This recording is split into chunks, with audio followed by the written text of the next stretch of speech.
নবীর প্রতি এত ভালোবাসা তারা দেখে এসে, এত আনুগত্য, এত ইবাদত, যার করে যা মূর্তি আছে সবগুলো তাকে ছুঁড়ে লাথি মেরে ফেলে দিয়েছে।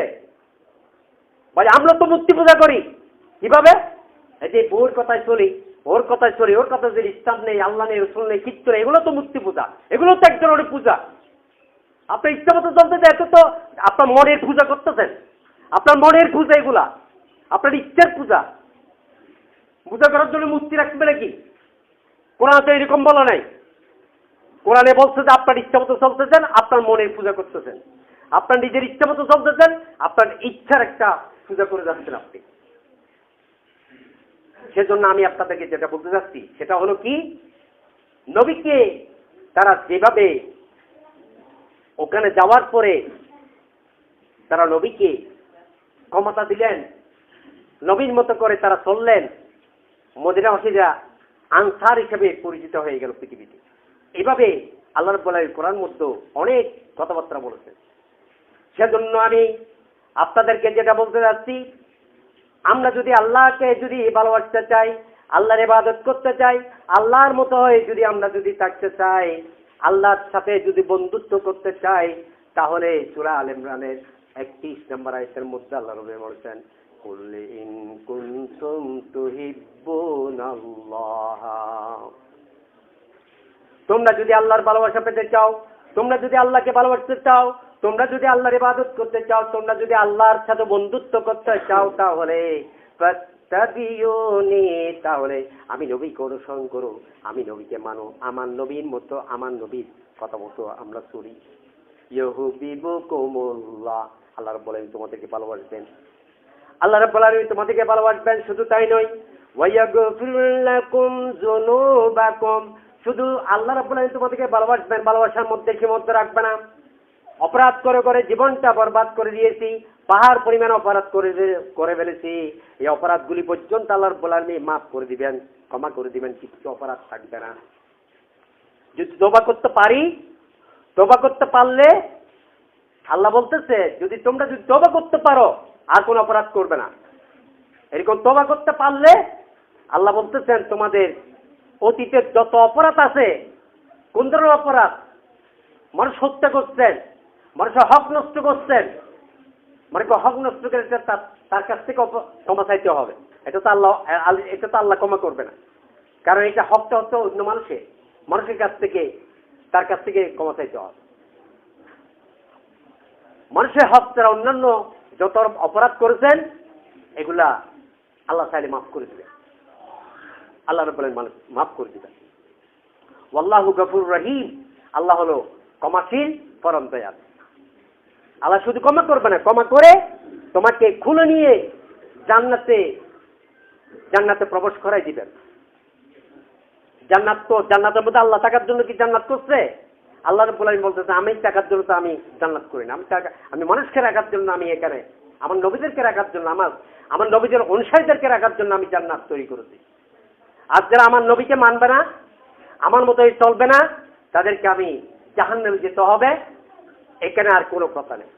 আমি আর আমার নবী, আমি এবং আমার নবী দুইজন, আমার নবী এদিকে আমি, এই দুজনের মধ্যে সীমাবদ্ধ জান্নাত। এই দুজনকে মানতে পারলে জান্নাতে যেতে পারবো, দুজনকে মানতে না পারলে জান্নাতে যাওয়ার কোনো সুযোগ নেই। এখানে কেউ কোনো সুপারিশ করার কোনো ক্ষমতা রাখবে না। আপনার পীর, আপনার ওলি, আপনার বাবা আপনাকে জান্নাতের সুগ্রাম পর্যন্ত যাওয়ার কোনো ক্ষমতা রাখতে পারবে না। সেও জান্নাতে যেতে পারবে কিনা তার কোনো গ্যারান্টি নেই। কিন্তু 6666 প্রত্যেকটি আয়াতের দিকটা হলো, প্রত্যেকটি আয়াতের কথা হলো কি, আল্লাহ এবং আল্লাহ রাসূল এই দুজন ব্যক্তিকে কেন্দ্র করে জান্নাত এবং জাহান্নাম, এই দুজন কোন সংকট পাচ্ছেন, আর কোনো রাস্তা লাগবে না, কোনো মাধ্যম লাগবে না, কেউ লাগবে না, আপনি সোজা জান্নাতে চলে যেতে পারবেন। আপনার কবরের সাথে জান্নাতের একটা রাস্তা করে দিবেন। এইরকম করে আমাদেরকে ভালোবাসতে হবে। সুতরাং আমি যেটা বলতে যাচ্ছি, বিশ্বনবী তিনি সাধারণ কোনো মানুষ ছিলেন না, তিনি অসাধারণ এক মানুষ ছিলেন। তার চরিত্র এত সুন্দর ছিলেন, তার চরিত্র দেখে মানুষের অবাক হয়ে যেতেন। তার চেহারা দেখার সাথে সাথে অনেক কাফের মুশরিকরা ইমান আলী কর্ম করে মুসলমান হয়ে যেতেন।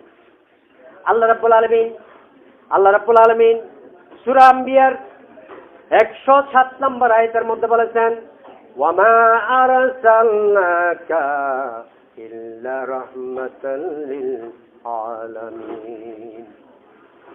ওয়ামা আরসালনাকা ইল্লা রাহমাতাল লিল আলামিন, আমি আমার নবীকে পুরা জগৎবাসীর জন্য রহমত স্বরূপ হিসেবে প্রেরণ করেছি।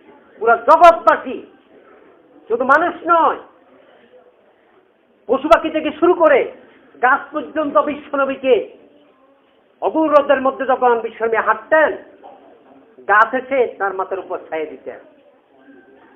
কোথায় পাবে? এখন কি একটা গাছ কি বিশ্বনবীকে হাঁটতে দেখতেছে?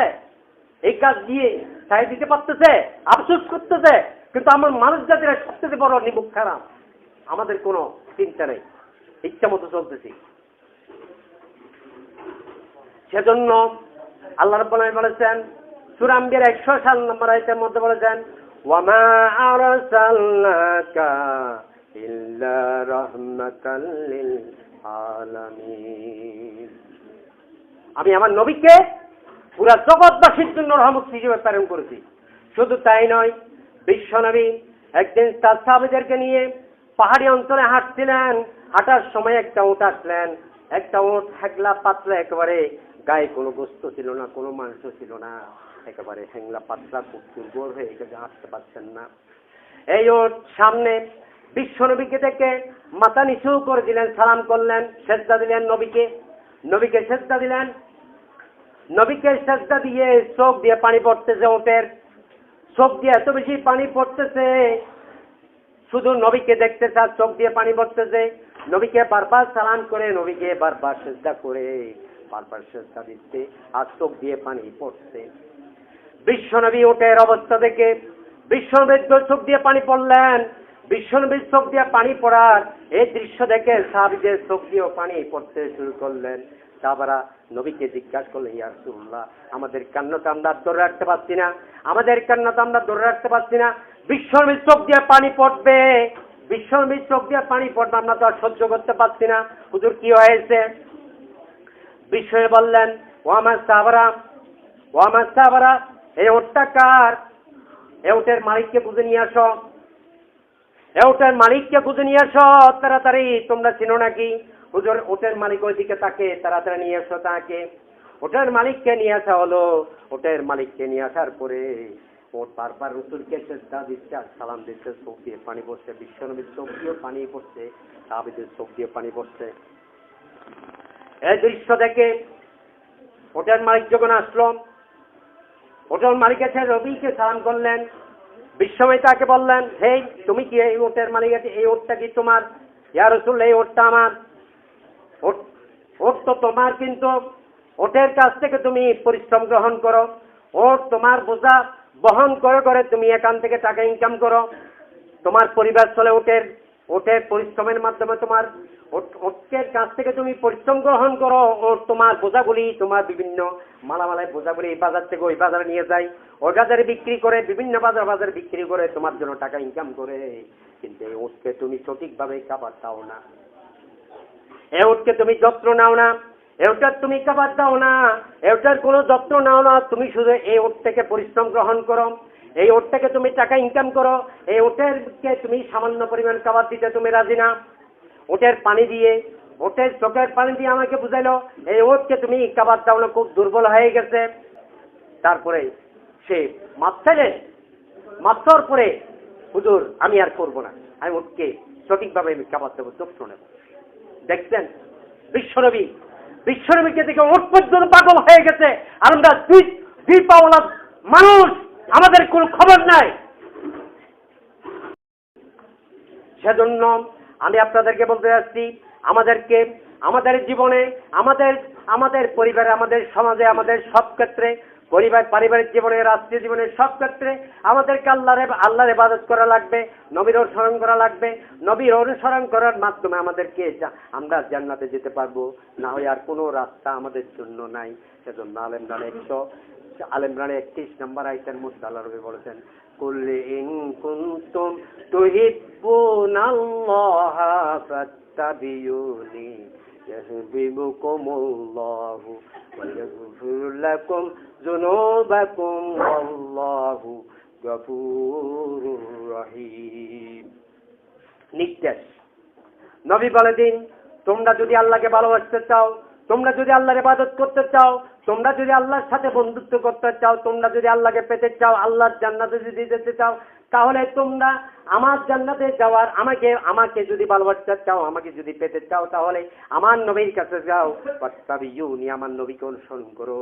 আমার নবীকে অনুসরণ করলে ইউহিব্বুকুমুল্লাহু, আল্লাহ তোমাদেরকে ভালোবাসবেন। শুধু তাই নয়, ওয়া ইয়াগফির লাকুম যুনুবাকুম, অপরাধ করে করে জিন্দেগিটা বরবাদ করে দিয়েছেন, সব অপরাধগুলো আমি ক্ষমা করে দেব, ক্ষমা করে একেবারে মাসুম বানিয়ে দিয়ে তোমাদেরকে জান্নাতে ঢুকাইবো। ইয়াগফির লাকুম যুনুবাকুম ওয়াল্লাহু গফুরুর রহিম। তোমাদের আরো বোঝানোর জন্য এটা বলার পরে আল্লাহর পরে বলেছে ওয়াল্লাহু গফুরুর রহিম। আল্লাহ হচ্ছে ক্ষমাশীল, পরম দয়ালু, ক্ষমা করে দিবে। এই কথাটা বললে কি হয় না? ইয়াগফিরু লাকুম যুনুবাকুম, তোমাদের অপরাধগুলো ক্ষমা করে দেব। আল্লাহু গফুরুর রহিম, এই কথা তো আল্লাহ বলে না বলতে পারতেন, কারণ ক্ষমার কথা চলে আসছে এখানে, কথা শেষ। আল্লাহ বলতেছেন যে এই কথাগুলো হচ্ছে আসল, এখানে জান্নাত, সেজন্য আল্লাহ বলছেন আল্লাহু গফুরুর রহিম, আমি তোমাদের অপরাধ ক্ষমা করে দেব। ক্ষমা তো শাস্তির না, ক্ষমা কে করবে? ক্ষমা করবে? শুধু অপরাধ করতেছেন। সেজন্য শুধু তাই নয়, একটা পাখি গাছের চালে বসে বসে কান্নাকাটি করতেছে। ওই রাস্তা দিয়ে বিশ্বনবী যাচ্ছেন। বিশ্বনবীকে দেখে বিশ্বনবী যখন পাখিটাকে দেখলেন, পাখির চোখ দিয়ে পানি পড়ছে, বিশ্বনবী দেখছেন রহমতুল্লাহ আলামিন হওয়ার কারণে তিনি পাখির অবস্থা বুঝতে পারছেন। পাখি কাঁদতেছে, পাশে দেখা গেল 2-3টে বাচ্চা, পাখির বাচ্চাগুলো নিয়ে ধরে বসে আছে। পাখি শুধু তার বাচ্চার দিকে দেখতেছে, কাঁদতেছে, কিভাবে এই ছেলেদের কাছ থেকে বাচ্চাগুলো নেবে। বিশ্বনবীকে দেখার পরে পাখির কান্না আরো বেড়ে গেল। পাখি চতুর্দিকে, বিশ্বনবীর চতুর্দিকে ঘুরতেছে। বিশ্বনবী তাকে দেখলেন, পাশে দেখলেন কিছু বাচ্চা, পাখির বাচ্চাগুলো কিছু ছেলে মেয়ে ধরে।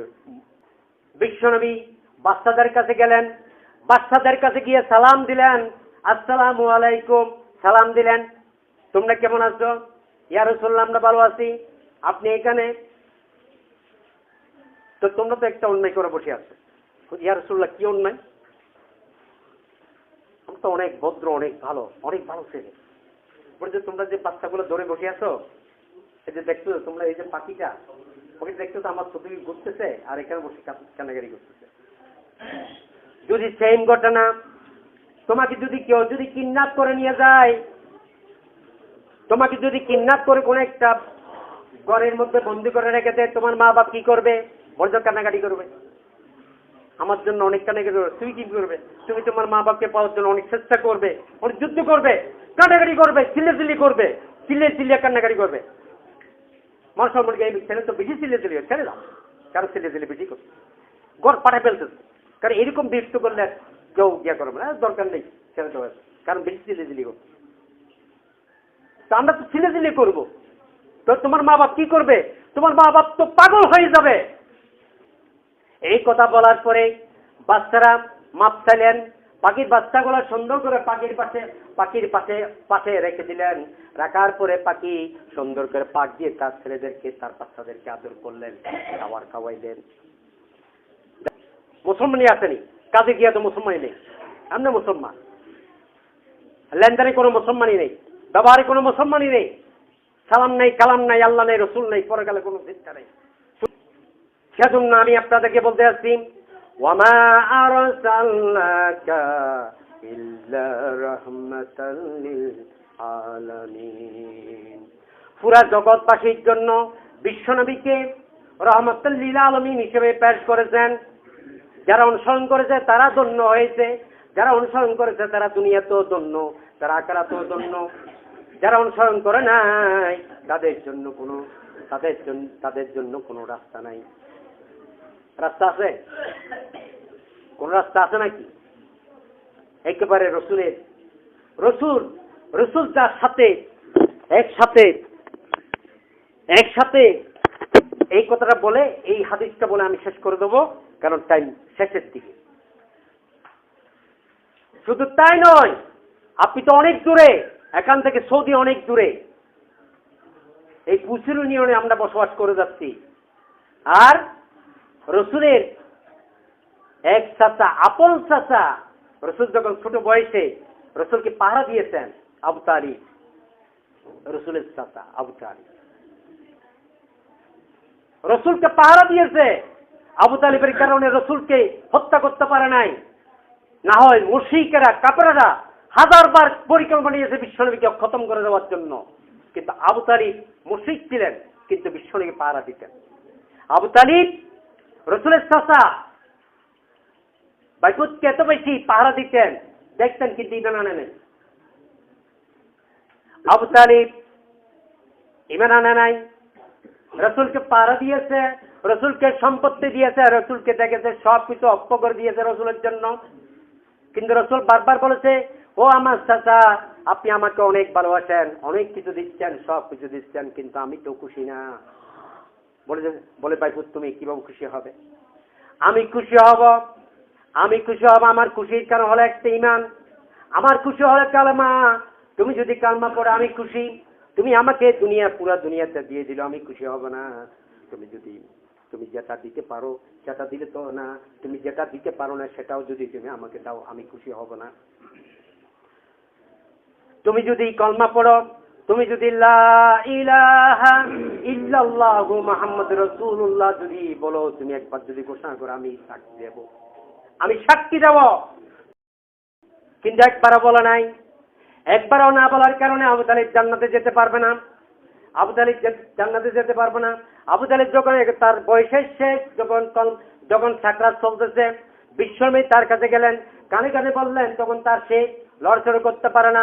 বিশ্বনবী তাকে বললেন, কানে কানে বললেন, ও চাচা, আমি তোমার ভাইপোত মোহাম্মদ রসুল্লাহ তোমার পাশে আসলাম, তোমাকে শেষবারের মতো বলতেছি, তুমি যদি একবার যদি কলমাটা যদি উচ্চারণ করো, তাহলে আমি তোমাকে জান্নাতে যাওয়ার জন্য আমি সাক্ষী দেবো, আমি সাক্ষী হয়ে থাকবো, আল্লাহর সাথে আমি কথা বলবো, তোমাকে আমি জান্নাতে নিয়ে যাবো, তুমি একবার বলো, শুধু একবার স্বীকার করো।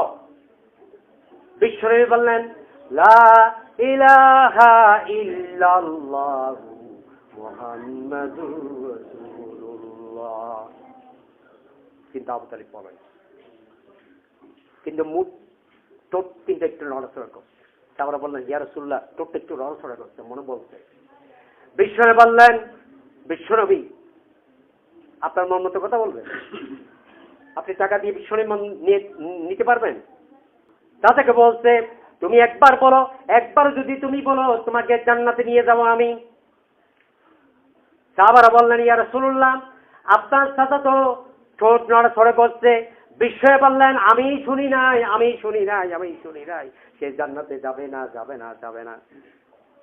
দেখছেন, আপনি জান্নাতে চলে যাবেন এমনি?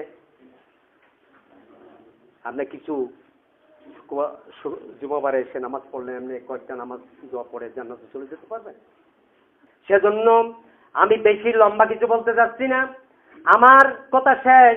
আমি বলতে যাচ্ছি, নিজের আপন চাচা মরণে হাসরে সব ক্ষেত্রে নবীকে পাহারা দিয়েছে, এই চাচা পর্যন্ত জান্নাতে যাওয়ার কোনো গ্যারান্টি আল্লাহর নবী দিতে পারে নাই। হাদিসের বিশ্বনবী চলাফেরার 63 বছর জিন্দেগির কোন ক্যাটাগরি যদি আপনি পড়েন, তাহলে আপনি জান্নাতে যেতে পারবেন না, জান্নাতের কোনো নাম নেওয়ার কোনো সুযোগ হবে না। রাসূলের চাচাও যেতে পারে নাই। বিশ্বনবী বলতে, আমি শুনি নাই। এটাই হাদিস, এটাই প্রমাণ।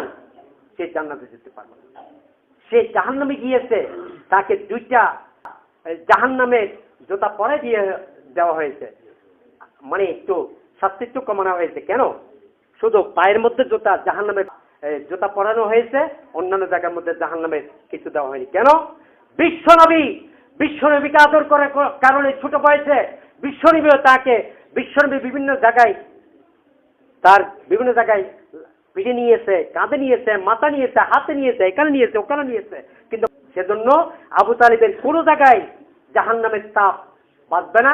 শুধুমাত্র জাহান্নামের 2টা জুতা পরে দেওয়া হবে। এই 2টা জুতার কারণে আবু তালিবের পুরা বড়ি টকবগে জ্বলতে থাকবে। এটাই শেষ কথা আমার। সেজন্য আমি আপনাদেরকে বলতে যাচ্ছি যে সূরা আল ইমরানের 31 নম্বর আয়াতের মধ্যে আল্লাহ বলেছেন, কুল ইন কুনতুম তুহিব্বুনাল্লাহা ফাত্তাবিউনি ইউহিব্বুকুমুল্লাহু ওয়া ইয়াগফির লাকুম যুনুবাকুম ওয়াল্লাহু গফুরুর রহিম। যদি তোমরা আল্লাহর ভালোবাসা পেতে চাও, আল্লাহর সাথে বন্ধুত্ব করতে চাও, আল্লাহর জান্নাতে যদি যেতে চাও, তাহলে আমার নবীকে অনুসরণ করো। আমার নবীকে যদি অনুসরণ করলে তাহলে আমি তোমাদেরকে ভালোবাসবো, তোমাদের অপরাধগুলো ক্ষমা করে দেব। আল্লাহ হলো পরম ক্ষমাশীল, পরম দয়ালু। তাহলে আল্লাহ নবীর ইবাদতের মধ্যে, আল্লাহ নবীর অনুসরণের মধ্যে জান্নাত জাহান্নাম। আল্লাহ নবীকে যদি অনুসরণ করেন তাহলে জান্নাতে যেতে পারবেন, আল্লাহ নবীকে যদি অনুসরণ না করে তাহলে জাহান্নামে যেতে হবে। আবু তালিব নিজের আপন চাচা হওয়ার পরেও, একেবারে কাছে সবকিছু করার পরেও, নবীর জন্য সবকিছু করার পরে সে জান্নাতে যেতে পারে নাই। এটা হাদিসের মধ্যে বিশ্বনবী বলে দিয়েছে। আবু তালিব মারা যাওয়ার পরে জাহান্নামে গিয়েছে, এটা প্রমাণ স্বরূপ হাদিসের মধ্যে বিশ্বনবী বলে দিয়েছে। জাহান্নাম